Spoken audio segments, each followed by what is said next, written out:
मुसलमानों को दिया है। ये 4% रिजर्वेशन संवैधानिक नहीं है, गैर कानूनी है। और मुसलमानों को जो 4% रिजर्वेशन दिया है, भारतीय जनता पार्टी को आप 10 से ज्यादा सीटें जिता दो, हमें 4% आरक्षण को समाप्त कर देंगे। और ये 4% आरक्षण जो बचेगा वो SC, ST, OBC में जाने वाला है। भाइयों बहनों, इसके बारे में मेरा एक एडिटेड वीडियो इन लोगों ने प्रसारित किया। मैं बताने आया हूं, रेवंत रेड्डी गारू, झूठ कितना भी फैलाओ टिक नहीं पाता। तेलंगाना की जनता जानती है कि नरेंद्र मोदी जी दलितों के समर्थक है, रिजर्वेशन को नहीं जाने। भाइयों बहनों, मोदी जी ने माड़ीगा समाज को आगे बढ़ाने का काम किया है। मैं आज यहां कहकर जाता हूं, माला समाज को अन्याय करे बगैर माड़ीगा समाज का आरक्षण बढ़ाकर हम माड़ीगा समाज को न्याय देने का काम भारतीय जनता पार्टी करेगी। भाइयों बहनों, आज मैं यहां कहने आया हूं, ये चुनाव जो है स्पष्ट रूप से दो खेमों के बीच में, एक इंडी अलायंस जो कांग्रेस की लीडरशिप में चल रहा है, इन्होंने 12 लाख करोड़ के भ्रष्टाचार घोटाले किए हैं, 12 लाख करोड़। और दूसरी ओर नरेंद्र मोदी है, जिन्होंने 23 साल तक इन पर 25 पैसे का भी आरोप नहीं लगा है। ऐसे नरेंद्र मोदी है। भैया ट्रांसलेशन की जरूरत है, कर सकता है वो, ट्रांसलेशन करो। भाइयों बहनों, ये चुनाव राहुल बाबा और नरेंद्र मोदी के बीच का है। మిత్రులారా, ఈరోజు రేవంత్ రెడ్డి ఇచ్చిన హామీలన్నీ కూడా ఒక జూటా హామీలు మిలిపోయినాయి. మీరు వేసే ప్రతి ఓటు కూడా నరేంద్ర మోడీకి చేరుకొని నరేంద్ర మోడీ ప్రధానమంత్రి కావడానికి మీరందరూ కూడా భాగస్వాములు కావాలి.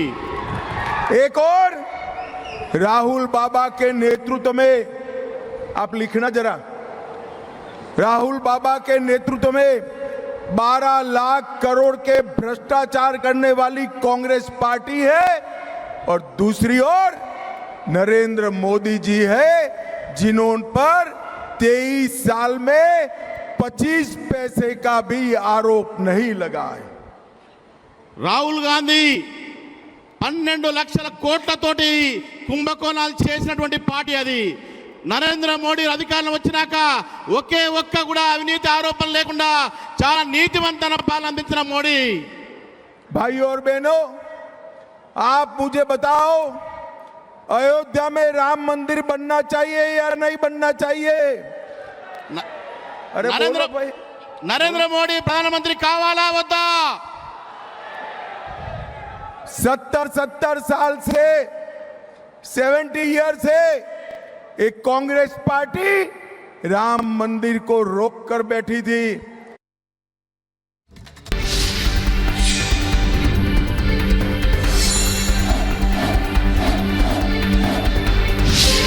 महीने के अंदर उत्तर प्रदेश का मुख्यमंत्री बदल देंगे ये लोग। योगी आदित्यनाथ की राजनीति खत्म करेंगे, उनको भी निपटा देंगे ये लोग। यही तानाशाही है दोस्तों।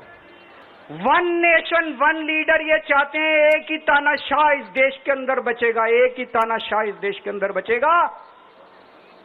हमारा देश बहुत महान है, 4000 5000 साल पुराना हमारा देश है। इसके पहले पिछले 4000 साल में कई मौके आए जब इस देश के ऊपर तानाशाहों ने कब्जा करने की कोशिश की, लेकिन हमारे देश के लोगों ने उन तानाशाहों का तख्ता उखाड़ के फेंक दिया। जब जब हमारे देश में ऐसा मौका आया कि तानाशाह ने हमारे देश के ऊपर कब्जा करने की कोशिश की, इस देश की जनता ने उसका तख्ता उखाड़ के फेंक दिया। आज एक तानाशाह इस देश से जनतंत्र खत्म करना चाहता है। आज एक तानाशाह इस देश से लोकशाही खत्म करना चाहता है। मैं पूरे तन मन धन से लड़ रहा हूं, संघर्ष कर रहा हूं उस तानाशाह के खिलाफ। 140 करोड़ लोगों का साथ चाहता हूं मैं। मेरे अकेले के करने से नहीं होगा। 140 आज मैं आप लोगों से भीख मांगने के लिए आया हूं। 140 करोड़ लोगों से 140 करोड़ लोगों से भीख मांगने के लिए आया हूं। मेरे देश को बचा लो, मेरे भारतवर्ष को बचा लो। मेरा भारत बहुत महान है। इस तानाशाही से बचा लो मेरे दोस्त, मेरे देश को।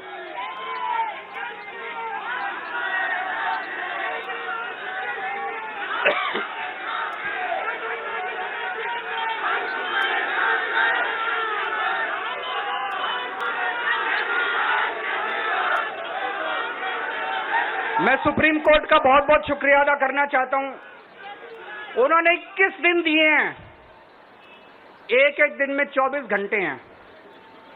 मैं एक दिन में 24 में से 36 घंटे काम करूंगा। पूरे देश भर में घूमूंगा इस तानाशाही को रोकने के लिए। दोस्तों, जितनी मेरे अंदर ताकत है, मेरा सब कुछ कुर्बान है देश के लिए। मेरा तन मन धन सब कुछ कुर्बान है मेरे देश के लिए। मेरे खून का एक एक कतरा मेरे देश के लिए, मेरे शरीर का एक एक कतरा, मेरी जिंदगी का एक एक पल मेरे देश के लिए। मेरे देश को बचाने के लिए मैं पूरे देश में जाऊंगा। दोस्तों, अब एक बहुत महत्वपूर्ण बात करने जा रहा हूं, उसको ध्यान से सुनना। ये लोग इंडिया गठबंधन से पूछते हैं आपका प्रधानमंत्री कौन होगा। मैं बीजेपी से पूछता हूं आपका प्रधानमंत्री कौन होगा। आप लोग सोच रहे होंगे केजरीवाल क्या बात कर रहा है, मोदी जी होंगे। नहीं, मोदी जी अगले साल 17 सितंबर को 75 साल के हो रहे हैं। बीजेपी के अंदर मोदी जी ने 2014 में मोदी जी ने खुद ने रूल बनाया था कि बीजेपी के अंदर जो भी 75 साल का होगा उसको रिटायर कर दिया जाएगा। सबसे पहले आडवाणी जी को रिटायर किया गया, उसके बाद मुरली मनोहर जोशी जी को रिटायर किया गया, फिर सुमित्रा महाजन को रिटायर किया गया, फिर यशवंत सिन्हा को रिटायर किया गया। अब मोदी जी अगले साल 17 सितंबर को रिटायर होने वाले हैं। तो मैं बीजेपी से पूछना चाहता हूं आपका प्रधानमंत्री का दावेदार कौन है। दोस्तों, अगले साल 17 सितंबर तक अगर इनकी सरकार बनी तो उस पे भी आऊंगा मैं। अगर इनकी सरकार बनी तो पहले अगले 2 महीने में योगी जी को निपटाएंगे ये, और उसके बाद मोदी जी के सबसे खास अमित शाह को ये प्रधानमंत्री बनाएंगे। तो मैं लोगों को, देश के लोगों को आगाह करना चाहता हूं, मोदी जी अपने लिए वोट नहीं मांग रहे। मोदी जी अमित शाह को प्रधानमंत्री बनाने के लिए वोट मांग रहे हैं। मैं पूछना चाहता हूं मोदी जी से और अमित शाह जी से, ये मोदी की गारंटी पूरी कौन करेगा? क्या अमित शाह मोदी की गारंटी पूरी करेंगे? जब आप अगर जो वैसे तो मेरे को लगता है मैं भी आऊंगा उसके ऊपर, मुझे नहीं लगता इनकी सरकार बन रही है, लेकिन जो बीजेपी को वोट देने जाएं वो ये सोच के जाना कि आप मोदी जी के नाम पे वोट नहीं दे रहे, आप अमित शाह के नाम पे वोट दे रहे।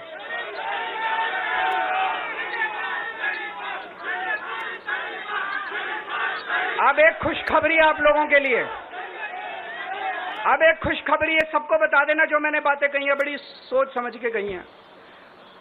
वहां बैठ के यही सोच रहा था 50 दिन से।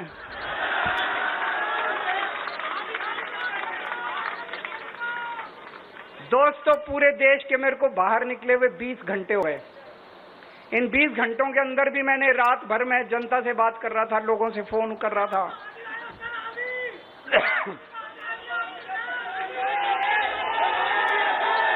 क्या बोल रहे? रात को आंधी आई थी।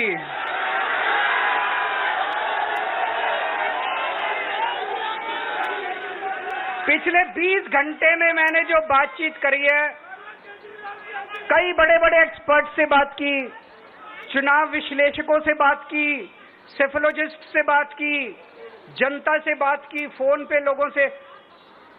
मेरा अपना आकलन है कि 4 जून के बाद इनकी सरकार नहीं बन रही, मोदी सरकार नहीं बन रही।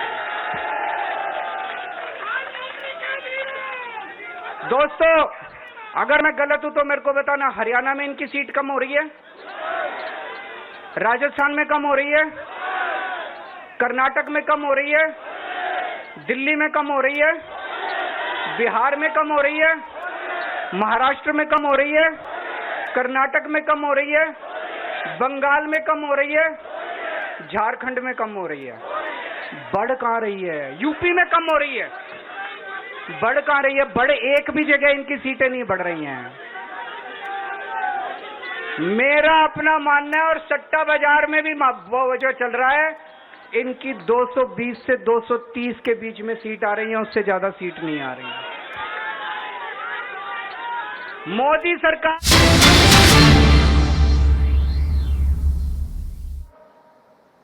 मुसलमानों को दिया है ये 4% रिजर्वेशन संवैधानिक नहीं है, गैर कानूनी है। और मुसलमानों को जो 4% रिजर्वेशन दिया है, भारतीय जनता पार्टी को आप 10 से ज्यादा सीटें जिता दो, हमें 4% आरक्षण को समाप्त कर देंगे। और ये 4% आरक्षण जो बचेगा वो SC, ST, OBC में जाने वाला है। भाइयों बहनों,